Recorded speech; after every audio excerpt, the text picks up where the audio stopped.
चलो कोई नहीं है, आचार्य जी का भाव तो हम समझ ही गए हैं।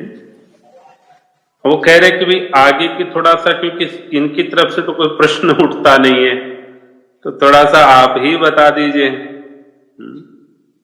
तो जी हम जी। ये कहना चाहते हैं भाई, आप कहीं तो ऐसा करो कि आत्मसंतोष हो, कहीं तो ऐसा कुछ बुद्धि दिखाओ, अपना विवेक दिखाओ, इंटेलिजेंस दिखाओ कि आपको लगे कि यहां तो आत्मसंतुष्टि वाला मामला है। तो हम ये कहना चाहते हैं कि जिस तरह से अभी वर्तमान में आप स्वयं को पराधीनता का अनुभव करते हैं, व्यापारी को व्यापार में परेशानी, नौकरी वाले को नौकरी से परेशानी, स्वास्थ्य वाले को हॉस्पिटल से परेशानी, मतलब किसी भी तरह से, परिवार वाले को परिवार से परेशानी, तो ब्रह्मचारी को ब्रह्मचर्य से परेशानी, तो सब जगह ही तो दिक्कत है। तो उस दिक्कत को यदि आप चाहते हो कि ये जो सिस्टम डुप्लीकेसी ये मेरे तक ही सीमित रहे, आगे नहीं बढ़े, तो उसके लिए तो संकल्पित होना चाहिए कि बच्चों को इसको बचाओ इनसे। अब आगे बच्चों को ऐसी जीवन नहीं देना जो हमारा जैसा पराधीन जीवन, कहीं भी कुछ भी नहीं है, कहीं सिस्टम में नहीं है। जीवन भर पैसा कमाते हैं, खूब पैसा कमाते हैं। हमने बार बार कहा है, यदि आपका बच्चा सफल हो गया इस सिस्टम में, तो भी आपके हाथ से निकल गया। और यदि बच्चा असफल हो गया तो भी आपके हाथ से निकल गया। तो उसकी सफलता और असफलता का जो पैमाना आपने डिसाइड कर रखा है, तो उन दोनों ही केसेस में उस बच्चे की स्थिति क्या होने वाली है, इस पे तो विचार करो। यदि वो किसी कॉरपोरेट को ज्वाइन करता है, यदि कोई बड़ा अच्छा अधिकारी बन जाता है, तो वो अपने ही जीवन में मतलब समय नहीं निकाल पाता है। ले दे करके अधिकारियों को तो संडे भी नहीं मिलता है, मतलब जिम्मेदारी इतनी बड़ी होती है, कोई समय नहीं है उनको अपने लिए। अब 60-65 साल तक तो वो सरकार के पास रहता है, क्योंकि 60 में यदि अधिकारी रिटायर्ड होता है तो एक्सटेंशन और मिल जाता है सरकार की तरफ से आजकल। तो 65 तक तो सरकार चूसती है। अब 65 के बाद समाज में आता है तो किसी काम का होता नहीं है। तो उसका तो परिवार और स्वास्थ्य और समाज ही नहीं सुंदर बना, तो धर्म और अध्यात्म की यात्रा कब तो शुरू होगी।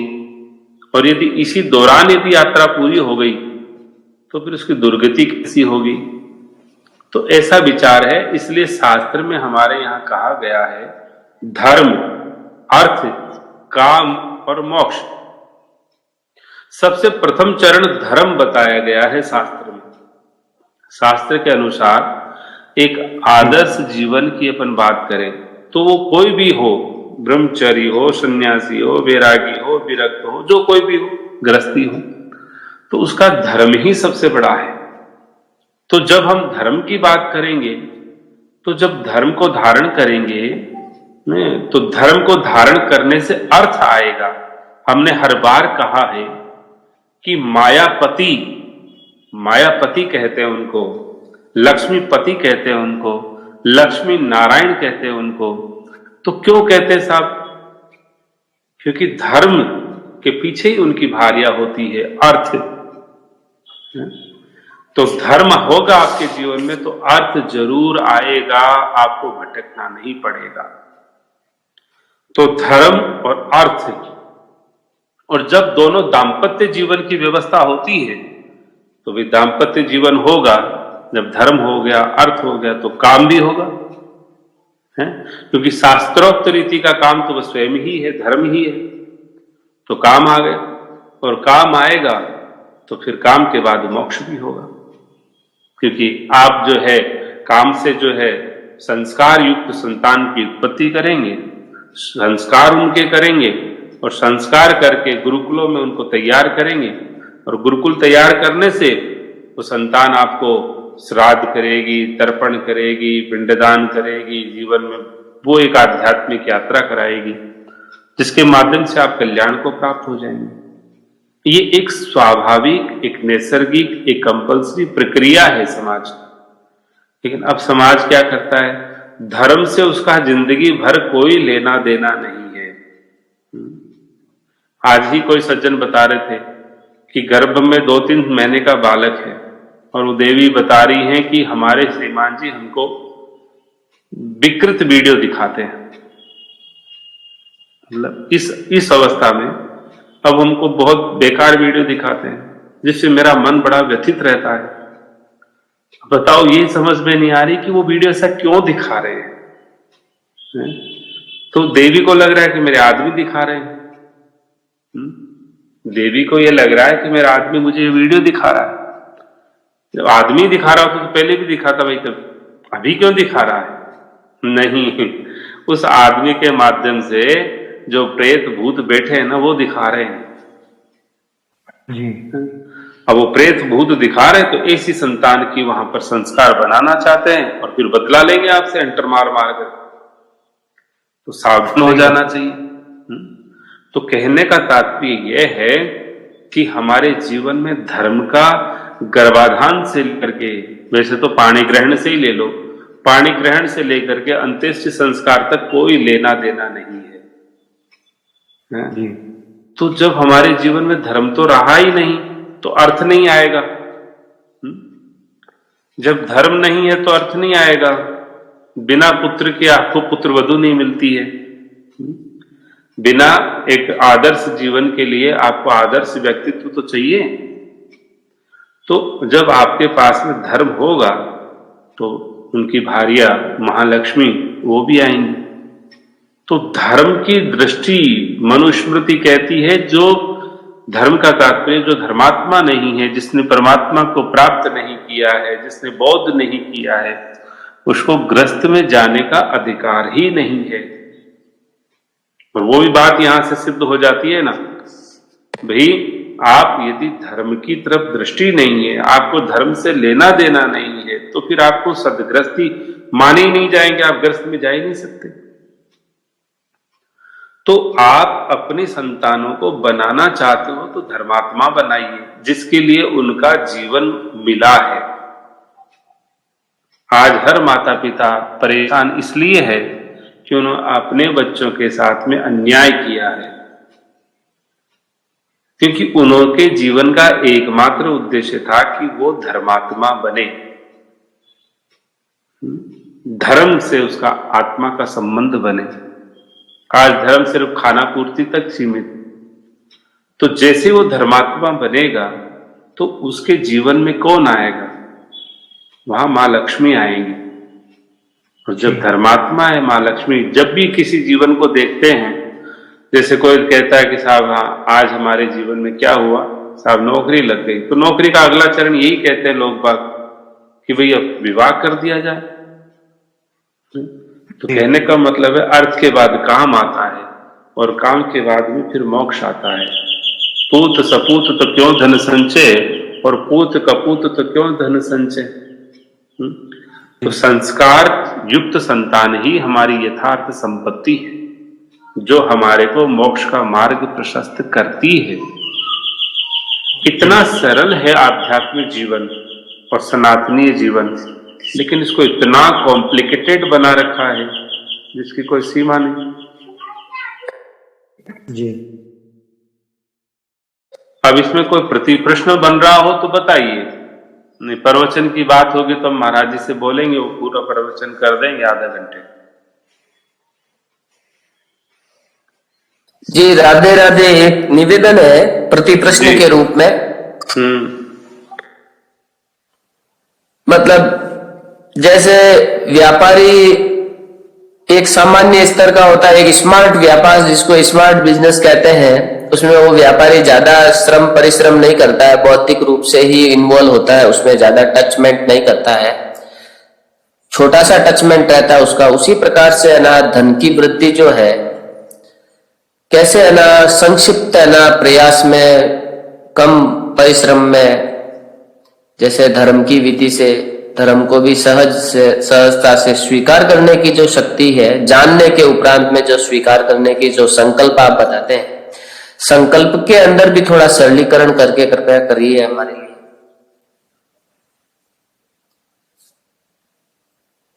देखो श्री ठाकुर जी कहते हैं स्वधर्म से, क्यों? क्योंकि स्वधर्म आपको अपने धर्म से जोड़ता है। स्वधर्म आपको अपने धर्म से जोड़ता है और स्वधर्म के माध्यम से आपको विशेष मिलता है। जब आपने स्वधर्म में आप अपने विप्र समाज की बात करो, जो जी विप्र अपने स्वधर्म में निष्ठ है, जिसके जीवन में स्वधर्म स्थित है, उसके परिवार में किसी तरह का संकट नहीं है। कोई संकट नहीं है उसके जीवन में। जी लेकिन यदि वो स्वधर्म से संबंधित नहीं है और झूठ पाखंड कपट करके हैं, जी झूठ कपट पाखंड करके यदि उसने कुछ कर भी लिया तो क्या हो रहा है, कभी तो कोर्ट के चक्कर काट रहा है, कभी घरवाली फांसी खा रही है, कभी जहर खा लिया हॉस्पिटल पहुंच गए हैं।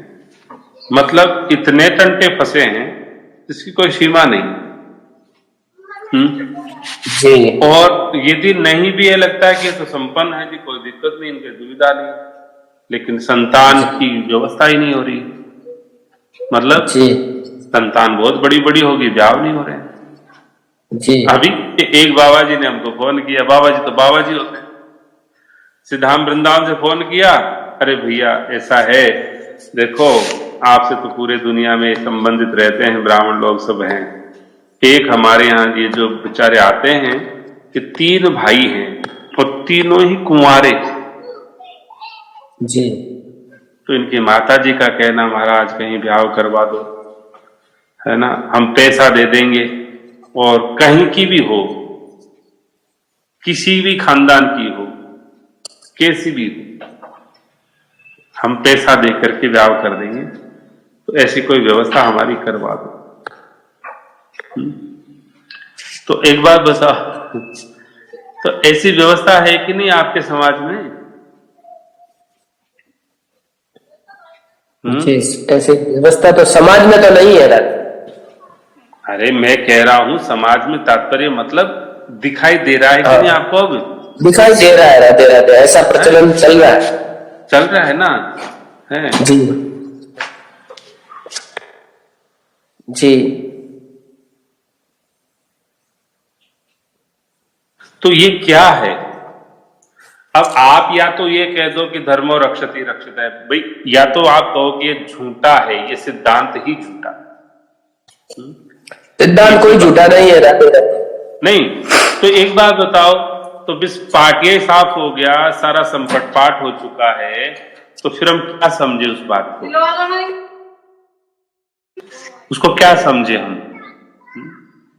भाई कोई पानी पिलाने वाला नहीं है, कोई भी जीवन में अब बचा नहीं है, उसको क्या कहें? उसके धर्म के लक्षण कहें क्या? उस हवेली में घुस जाएं तो भूत ही भूत नाचते हुए नजर आते हैं सब जगह। जी जी क्या कहें, क्या कहें उसको? जी। और धन बैलेंस अकाउंट में बहुत सारा है, तो वैसे भी बहुत दुश्मन नजर आते, मतलब कोई भी गला काट जाए कहीं पर भी, तो वो भी फांस पड़ी रहती है, और हवेली की हालत वैसी रहती है, संतान लड़कियां खरीदने के लिए तैयार बैठे हैं, लड़कियां मिल नहीं रही हैं। ये कौन सा धर्म है? जी नहीं तो जीवन ऐसा होता है जिसके दर्शन करने से मतलब परमात्मा को शांति मिलती है। ब्राह्मण का जीवन ऐसा होता है। तो हम ये विचार करें कि भाई हम मनुष्य के अलावा तो कहीं शांति मिलती नहीं है, और मनुष्य जीवन पाकर के भी इतने अशांत हैं, उसका क्या रहस्य है? तो आज हमारा पैमाना क्या है? हमारा धर्म से मतलब नहीं है, हमारा धर्म से कोई लेना देना नहीं, और मोक्ष से भी लेना देना नहीं। बोले बाहर में गया मोक्ष, जो जीवन में स्वर्ग नरक सब यही है, और किसी ने कुछ नहीं देखा। बढ़िया नौकरी दिला दो और बढ़िया छोरी मिलवा दो, बस इससे अलावा हमारी आगे की गति नहीं है। अब विचार ये करना चाहिए कि बढ़िया नौकरी मिलती हो तो सबको मिल गई होती, यदि मेरिट होल्डर को मिलती हो तो मेरिट वाले को तो जरूर मिली होगी, मेरिट वाले को भी नहीं मिल रही है राधे। हाँ, और रूपवंते को यदि रूपवंती मिलती तो उसको मिल गई होती, वो क्यों भटक रहा होता? जी और जी रूपवंती को रूपवान मिला होता तो भी बात बनती। अरे भाई, कुछ भी तो जी नहीं हो रहा तुम्हारे करे हुए, तो थोड़ा जी बुद्धि ये लगाना चाहिए, ऐसा क्यों है? और मेहनत से धन आता, तो जैसे आपने कहा ये पैसे वाले तो कोई मेहनत करते ही नहीं है। जितने पैसे वाले हैं कोई मेहनत नहीं करते। तो धन कैसे आता है? धन का रहस्य क्या है? इतना तो समझो भाई, तो धनी बनने के लिए धर्म को धारण कर लो। धनी बनने के लिए तो धर्म जी धारण कर लो कम से कम। जी जी। भाई, माता से विशेष, अब माता जी से विशेष विशेष हमारी प्रीति है, स्नेह है, माता का हमारे प्रति बहुत वात्सल्य है, इसलिए वात्सल्य की मांग है हमको। तो फिर पिताजी को भी जी मना लाओ। अब पिताजी को तो वृद्धाश्रम भेज दो, जंगल भेज दो। नहीं माता जी को रखेंगे, जी बाबा जी आपको हमार लो, सब होगा नहीं।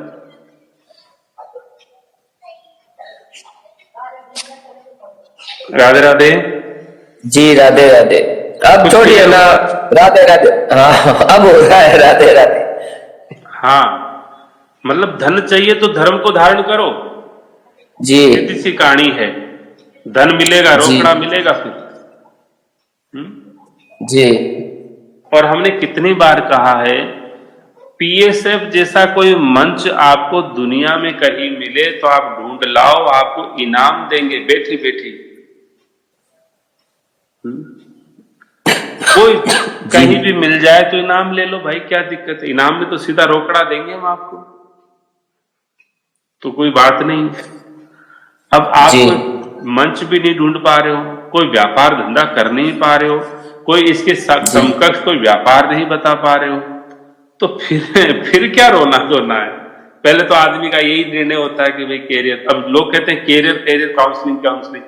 अरे काउंसलिंग की क्या जरूरत है जब हम कह रहे हैं आपको ऐसा दुनिया में किसी भी वर्ण के लिए एक अजूबा जी है, और इसका कोई सब्स्टिट्यूट बता दो, इसका कोई विकल्प बता दो, है, तो हम आपको मान लेंगे, क्या दिक्कत है? जिस जी तरह से परमात्मा का विकल्प नहीं होता, इसी तरह से इस संकल्प का विकल्प आपको कभी नहीं मिलेगा। जी है? सैकड़ों लोग इसके कॉपी पेस्ट में लगे हैं, है ना? सैकड़ों लोग लगे हैं। अब हमारे को देख देख के बहुत ही हंसी आती है, सैकड़ों लोग लग चुके हैं।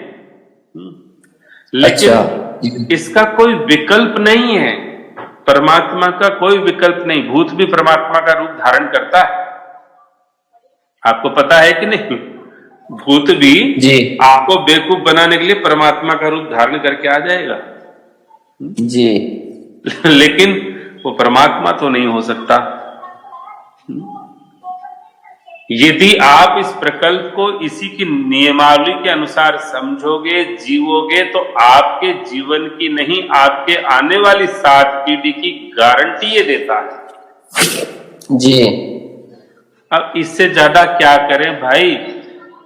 दुर्योधन के समय भी भगवान आए थे, खूब समझाया था, देख भाई ऐसे मत कर तू, मैं देख चमत्कार दिखा देता हूं, दिव्य प्रकाश दिखा रहा हूं, रूप बड़ा कर लेता हूं। तो बोला ऐसा माया, मेरा भी एक मित्र है, वो भी माया धारण कर लेता है, ये तो मायावी तो आप कैसे भगवान पे आरोप लगा दोगे कि साहब भगवान ने जीवन का नरक बना रखा? जी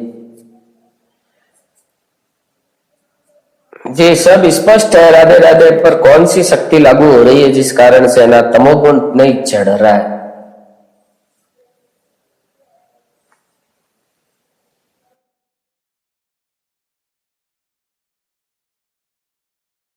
अरे महाराज, बार बार तो कह रहा हूं, भूत पिशाच भूतनी चुड़ैल, ये शक्तियां लगी हुई है।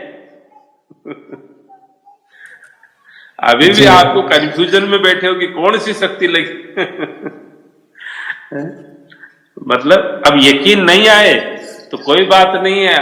आज हमारे पास एक सज्जन का फोन आया था, बोले कि हम 7 करोड़ का बंगला बना रहे हैं। तो 7 करोड़ का बंगला बना रहे हैं, जैसे ही बंगले का काम शुरू किया तो घर वाली बीमार हो गई। तो किसी ने जी। कह दिया कि इसमें वास्तु दोष बन गया इसलिए बीमार हो गई। तो बोले हमने एक पंडित जी से पूछा तो उन्होंने कहा जी ये तो बेवकूफ बना रहे कोई, आप चिंता मत करो। बोले आप उस मकान में रहते हुए तो वास्तु दोष कहां लगेगा आप पर, मस्त रहो, बोले बना लो। जी। तो मैंने कहा बढ़िया है, हमारे जैसा ही पंडित मिल गया आपको। हैं? अरे 7 करोड़ रुपए बंगले में खर्च कर रहे हो तो कोई बात नहीं, कम से कम लाख 2 लाख रुपए पंडित से वास्तु की सलाह तो लो बढ़िया से। नहीं, बहुत बढ़िया वास्तु सलाहकार है वो। इसलिए सलाहकार है क्योंकि उन्होंने आपका काम फोन पे कर दिया है, आपके अनुसार कर दिया है, इसलिए बढ़िया हो। जी। मैंने कहा मान लीजिए आपकी वो साइट निर्माणाधीन है और वहां पे मर्डर हो जाता है किसी का, तो आप पे एफआईआर नहीं बनेगी क्या? जी बने। बोले जी बनेगी मेरे पे केस। तो मैंने कहा क्यों बनेगी भाई, आप तो रहते नहीं उसमें। है?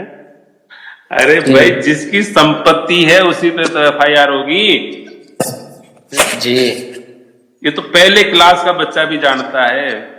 आपने ऐसे विद्वान पंडित ढूंढा है तो क्या कह सकते हैं किसी की।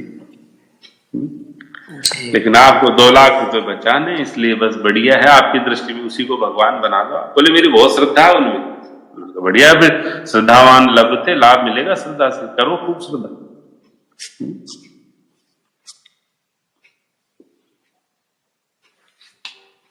यदि आज हमारी श्री विद्या का जो आधार है, यदि वो आधार धर्म बन जाए तो हमारा सारा काम बन जाए। आप जहां दुनिया में पाताल में पढ़ाओ ना अपने बच्चों को, या आप जहां पढ़ना चाहे पढ़ो, लेकिन धर्म के लिए पढ़ो भाई, अर्थ के लिए मत पढ़ो। हैं? जी। यदि आपने अपनी संतान को अर्थ के लिए पढ़ाया तो समझ लो एक 7 पीढ़ियों के लिए तो कम से कम आपने उनका जीवन बर्बाद करने की गारंटी ली। जी। अब आप देख लो किसका लक्ष्य धर्म का है जो धर्म के लिए पढ़ा रहे हैं। है किसी का लक्ष्य धर्म का? जो धर्म का लक्ष्य ही नहीं है तो जिंदा ही पिशाच बन के घूम रहे हैं, मतलब पिशाच बन के। सूचना आती है पिताजी का काम कर दिया है। बोले कैसे किया? बोले कर दिया जी, वो फ्रिज में रख लिया और अपना काम चलता रहा बहुत दिनों तक। मतलब ऐसी सूचनाएं आती है। तो ये क्या जिंदगी है? ऐसा तो प्रेत नहीं करता बेचारा, दया करता है, भूत ऐसा नहीं करता है। ये फ्रिज का क्या बताया राधे? फ्रिज की क्या नया आया है, हमें तो जानकारी। सर तन से जुदा करके काम कर लिया जी, अधर्मी का तो कर नहीं सकते, अब उसका तो कर ही सकते हैं ना। हैं? जी। भाई उसका तो कर ही सकते हैं, तो करके अपना फ्रिज में जमा लिया मामला और सर्दी सर्दी निकाल ली अपनी। जी। नहीं समझ में आया क्या? जी समझ गए। अहमदाबाद की घटना नहीं देखी थी? ओहो, माँ को बच्चे ने जीवन में पहली बार गोद में लिया, अंक में लिया, माँ के तो आंसू आ गए, प्रेम से प्रेमांसू टपक पड़े। जी। क्या मैंने संतान जनी इतनी सुंदर, संस्कारवान, श्रवण कुमार है मेरा। बोल देखो मेरे को लिफ्ट में भी ले जा सकता था, लेकिन सीढ़ियों से ले जा रहा है ऊपर के माले में हवा खिलाने के लिए। कितने माले? 27 माले। बेटा मैं तो बहुत मन कर रहा था, बहू को बहुत कहा था ऊपर घुमा ला थोड़ा छत पे। जी। और क्या किया? कितने सेकंड में माँ नीचे पहुंच गई? जी। कितने सेकंड लगी? जी समझ गए। बहुत ज्यादा धन इकट्ठा किया था उन्होंने। जी। बहुत गर्भपात करे थे। बस एक के लिए जोड़ के जाऊंगी, सब कुछ इसी को छाती पे दे जाऊंगी। इकतान का तारा है मेरा।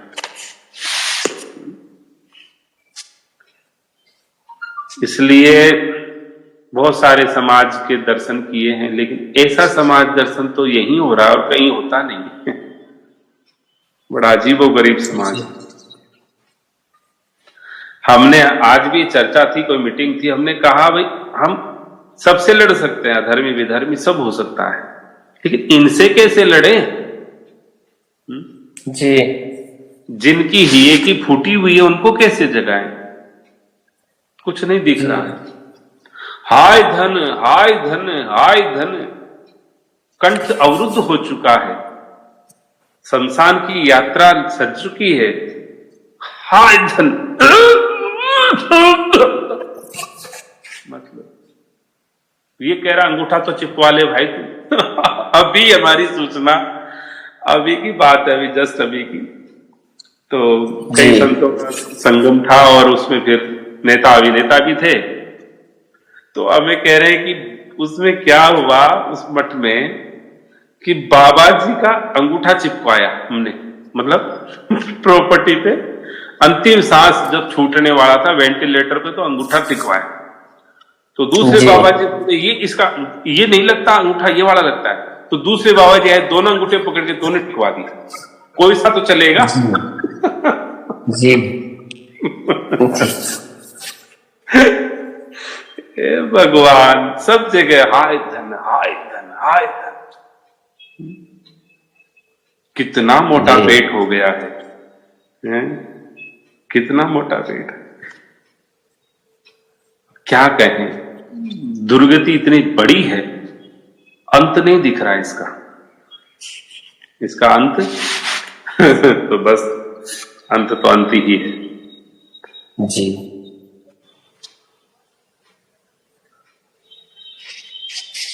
हमने उन महानुभाव को कहा, मैंने कहा आप 7 करोड़ का बंगला लेकर के क्या करने वाले हो?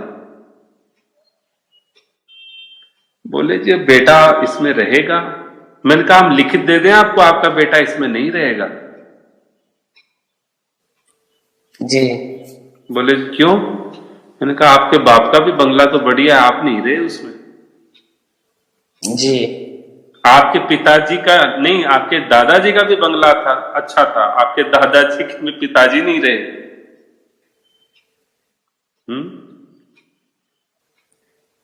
जी दादा की में पिता नहीं रहे, पिता की में पुत्र नहीं रहा, अब आपकी में आपका जी पुत्र नहीं रहेगा, चाहे आप 70 करोड़ का बना लो इसको।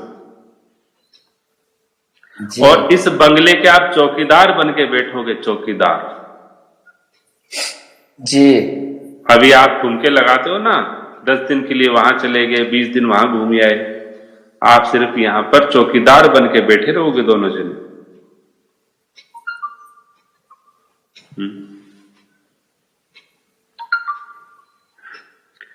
तो क्या कहें, सभी एक्सपर्ट। जीवन जीने की कला आपको श्री गुरुदेव से मिलती है, शास्त्र से मिलती है, सनातन की संस्कृति से मिलती है। जी भटकने से जीवन जीने की कला नहीं मिलती है। जैसे सुबह हर्ष जी बता रहे थे ना, वो तो वो रहे हैं विदेश में, विदेशियों के संग में, मोटी कंपनी में मोटी तनख्वाह लेते थे, वहीं पढ़े थे। ऐसे कितने हमारे जो मतलब ऐसी मित्र मंडली है जो वैसे बाई बर्थ डीएनए भी वो फॉरेनर है। जी हम अधर्मी विधर्मियों से संपर्क नहीं रखते बहुत वर्षों से, लेकिन कहने का मतलब ये है कि उनकी जिंदगी को करीब से देखो तो सही। हमने कितनी बार कहा है, आप अमेरिकन जो सीनियर सिटीजन है उनसे कभी मिल के आओ, उनको करीब से देख के आओ, क्या फर्क पड़ता है भाई। 2-4-5 लाख रुपए खर्चा हो जाएगा जाके आने, लेकिन पीढ़ियों को तो बचा सकते हो ना। जी आपकी पीढ़ियां बच सकती है उनकी रिसर्च करोगे तो। आप यदि आप 80 साल के हैं, 90 साल के हैं, तो डेली मजदूरी आपको करनी है। अच्छा आपके पास बैंक बैलेंस नहीं है तो आपको अपने कमाने का खुद जुगाड़ करना। या आश्रम नहीं है वहां पर कि आश्रम में जाके खा लेंगे, वृद्धाश्रम नहीं है। जी जी फोकट का माल नहीं बटता वहां पर। जी ये तो भारत ही है, महाराजा भरत का भारत है, जहां पर आपको सब कुछ मिलता है। जी लोग गाड़ियों में सोते हैं? जी टेंट में सोते हैं, लेकिन आपको चमक दिखती है, चमक और दमक।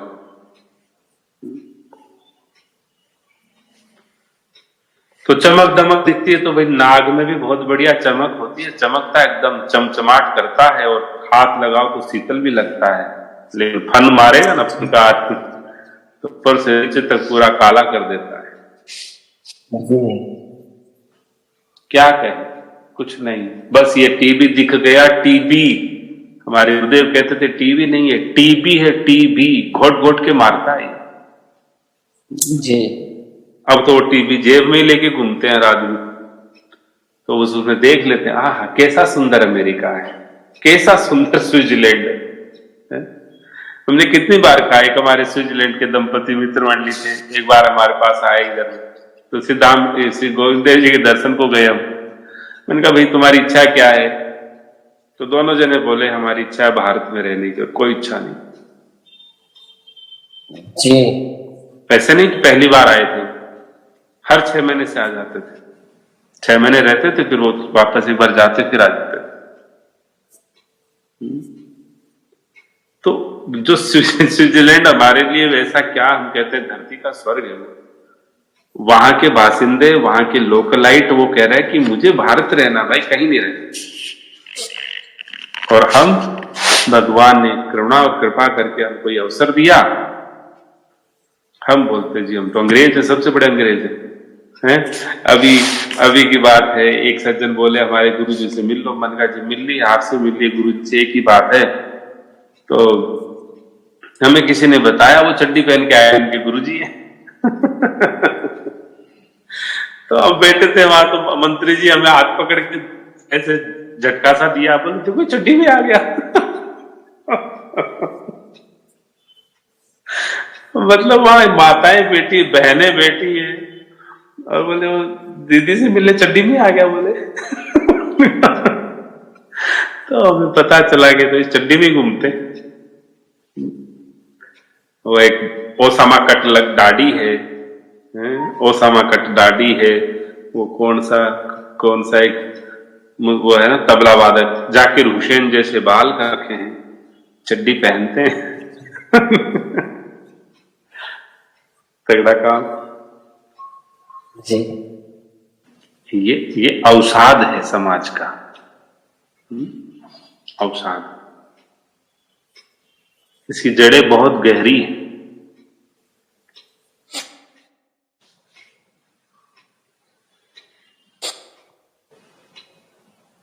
जी, अब बताएं, आचार्य जी के आदेश की पालना हुई? अब किसी का प्रति प्रश्न अभी भी नहीं बना हो, तो हम लगभग आधे घंटे से ज्यादा से बोल ही रहे हैं, तो फिर तो मौज है भगवान की। महाराज जी के पहले संतुष्टि करिए आप। हाँ महाराज जी, बताइए महाराज जी।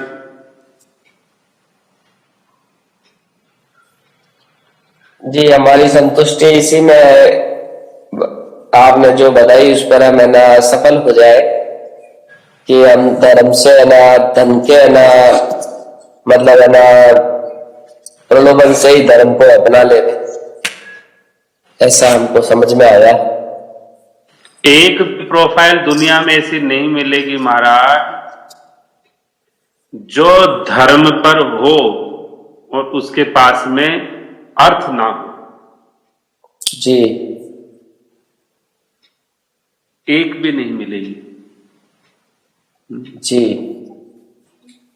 और अर्थ का तात्पर्य ये होता है कि आपका जीवन अर्थयुक्त हो। जी लोग अर्थ की तुलना पैसे से और धन से भी कर लेते हैं। जी धन तो गणिकाओं के भी होता है वहां, लेकिन वहां धर्म नहीं होता है। तो वहां जो संपत्ति होती है वो नहीं है, अर्थ ही नहीं है, वो धन है। उसके अधिष्ठात्री देवता जो है कुबेर है। जी कहने का तात्पर्य ये है, बहुत बहुत मतलब बारीकियां हैं। इतना समझो, यदि धर्म आपके जीवन में है तो शांति आपके जीवन में है, उन्नति आपके जीवन में है, प्रगति आपके जीवन में है। आप किसी के जीवन को अर्थ दे सकते हैं, किसी के जीवन के अनर्थ को मिटा सकते हैं। बाबा जी फकीर होता है, कॉपिन लगा के घूमता है, कहीं तो वो भी नहीं लगाता है, हैं? आप कहोगे धन तो उनके जीवन में बहुत है, धन तो दिखता ही नहीं, अर्थ दिखता ही नहीं। अरे भाई, अर्थ नहीं दिखता तो आपको आशीर्वाद से कैसे बना देता है? जी ये जरूर है कि उनको इसकी आवश्यकता नहीं होती है, जी जरूरत नहीं उनको उसकी। जी तो उसके उनके पास था जब भी तो आपको दिया है ना, नहीं होता तो कहां से देते? जी कोई कहते, हमने प्रातः भी शायद बताया था, ब्राह्मण तो कंगाली घूमते, कटोरा लेके घूमते। ऐसा नहीं है, ब्राह्मणों के पास तो सिद्धि होती है, अर्थ होता है उनके पास में, क्योंकि धर्म होता है ना उनके पास। जी दृष्टांत दिया था आचार्य द्रोण का। अरे बालक जो है, मांड मतलब चावल का पानी बना करके पिला देती थी माता। जी जीवन भर की परवरिश ऐसे ही रही। लेकिन एक बार जब उन्होंने कहा कि कोई बात नहीं, तो भी तुम इतना कहती ही हो, तो मेरे मित्र हमें संग पढ़ते थे, कहा था तुम मित्र जब कभी आओगे मैं तुम्हारे लिए हाजिर हूं। तो मुझे तो कुछ नहीं चाहिए, एक गैया मैया चाहिए, गोदान ले आता हूं। सबको प्रसंग पता है। यदि उनके जीवन में अर्थ नहीं था तो कहां से ले लिया उन्होंने तुरंत? वो सामर्थ्यवान होता है, उनके जीवन में अर्थ होता है, लेकिन वो तपस्वी होते हैं, त्यागी होते हैं, विरक्त होते हैं, अकिंचन होते हैं, सहनशीलता होती है उनकी। तो अपने बालकों की परवरिश वैसे करते हैं, दे सकते हैं ना, वो किसी को भी दे सकते हैं। तो ऐसे ही है, सब हमारे जैसे मूड गंवार घूमते हैं, वो कुछ भी बोलते रहते हैं।